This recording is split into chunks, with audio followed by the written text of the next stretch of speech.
एक बार एक शिकारी शिकार करने के लिए जंगल में पहुंचा। उसने अपने तीर पर बहुत ही खतरनाक जहर लगाया और शिकार को निशाना बना करके उसने तीर को छोड़ा, लेकिन उसका तीर चूक गया और तीर एक पेड़ पर जा लगा। वह पेड़ बहुत ही हरा भरा और बहुत सारे तोते उस पेड़ पर रहते थे। जैसे ही वह जहरीला तीर उस पेड़ पर आके जाकर लगा, वह पेड़ धीरे धीरे सूखने लगा और उस पेड़ पर जो भी तोते रहते थे वह एक एक करके उस पेड़ को छोड़कर जाने लगे। उस बड़े से पेड़ के कोटर में एक बहुत ही बूढ़ा तोता रहता था, जो बहुत ही धर्मात्मा और अच्छे मन का था। सभी तोते उस पेड़ को छोड़कर जाने लगे थे, लेकिन वह बूढ़ा तोता जाता था, दाना लेकर के आता और उसी कोटर में आकर के बैठ जाता था, परंतु उस पेड़ को छोड़ने को तैयार नहीं था। बूढ़े तोते के साथियों ने कई बार आकर के उसे समझाया कि यह पेड़ सूख रहा है और किसी दिन गिर जाएगा, चलो किसी और पेड़ पर चल कर रहा जाए, परंतु वह बूढ़ा तोता वहां से जाने को तैयार नहीं हो रहा था। अब यह बात देवराज इंद्र तक पहुंची। उन्हें बताया गया कि एक तोता है, वह जिस पेड़ पर रहता है उस पेड़ पर एक जहरीला तीर लगने के कारण सूखने, गिरने और खत्म होने के कगार पर आ पहुंचा है, और एक बूढ़ा तोता अभी भी वहीं पर रह रहा है। वह दाना लेकर आता है और वहीं पर रहता है, जबकि उस जंगल में बहुत सारे पेड़ हैं, लेकिन वह उसी पेड़ पर रह रहा है।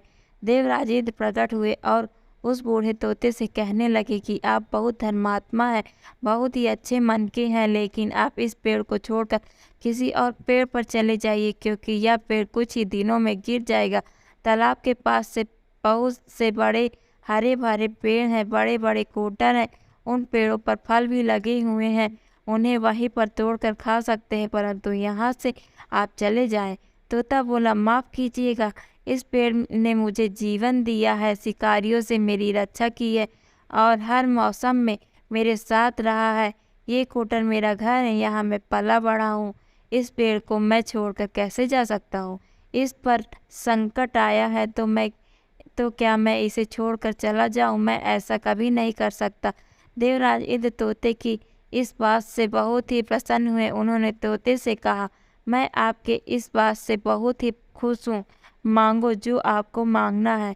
उस बूढ़े तोते ने कहा, मुझे बस इतना मांगना है कि मैं जिस पेड़ ने मुझे जन्म दिया है, जहाँ मैं रहा पला बढ़ा, जिसे आप मेरा जन्मभूमि कह सकते हैं, आप इसे फिर से वैसा ही हरा भरा कर दो जैसा यह था।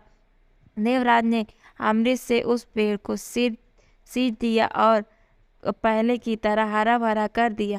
अब वह वापस से उस पेड़ पर आकर के बाकी तोते रहने लगे। अब बूढ़ा तोता कुछ समय तक और जिंदा रहा, फिर उसकी मृत्यु हो गई और वहाँ स्वर्ग में चला गया।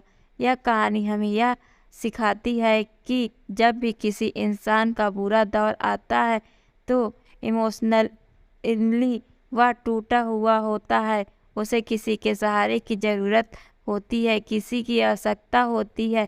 अगर आप ऐसे समय में उसे छोड़कर चले जाएंगे, उससे बात नहीं करेंगे, मुंह मोड़ लेंगे, तो आपसे बुरा कोई नहीं है, क्योंकि आप किसी के सुख का साथी बने या ना बने, लेकिन आपको हमेशा किसी के दुख के साथी जरूर बनना चाहिए।